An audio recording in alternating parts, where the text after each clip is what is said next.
নতুন ব্লক সভাপতির নাম ঘোষণা হতেই ক্ষোভ, টায়ার জ্বালিয়ে অবরোধ বিক্ষোভ হারোয়ার বিধায়কের সামনে। ক্ষোভ কর্মী সমর্থকদের। হারোয়া বিধানসভার কয়েকটি ব্লকের সভাপতির নাম ঘোষণা হয় আজ। আর বারাসাত 2 ব্লক তৃণমূলের নতুন সভাপতি হিসেবে দাঁতপুর গ্রাম পঞ্চায়েতের প্রধান মনিরুল ইসলাম মনির নাম ঘোষণা হতেই ক্ষোভ। শাসনের আমিনপুর বাজারে বিক্ষোভ, বিষয়টি দলীয় নেতৃত্বকে জানাবেন বলে দাবি বিধায়ক রবিউল ইসলামের।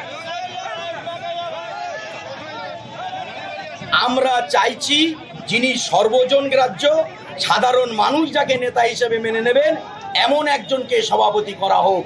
কিন্তু এমন একজনকে সভাপতি করা হলো যিনি 2018 সালে রাজনীতিতে এসছেন, যার ভাই 2018 সালে দুর্নীতির দায়ে পঞ্চায়েতের টিকিট পর্যন্ত পায়নি, চতুর্দিকে সাধারণ মানুষের যার ভাবমূর্তি একেবারে ছিল, এমন একজনকে প্রার্থী হিসেবে মনোনীত করলে সাধারণ মানুষ তো বিক্ষোভ দেখাবে, এটা তো স্বাভাবিক।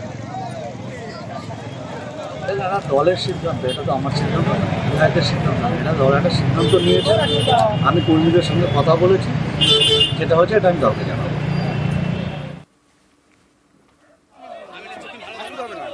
অন্যদিকে তৃণমূল সভাপতি বদলে ক্ষোভ মিনাখাতেও। মিনাখায় 1 নম্বর ব্লক তৃণমূলের সভাপতি পরিবর্তনের পর বিক্ষোভ মিনাখা থানার সামনে। কলকাতা বাসন্তী হাইওয়ে অবরোধ, আয়ুব হোসেন গাজীর বদলে সাইফুদ্দিন মোল্লাকে নির্বাচনে ক্ষোভ। অবিলম্বে আয়ুব হোসেনকে ব্লক সভাপতি পদে ফিরিয়ে আনার দাবিতে অবরোধ।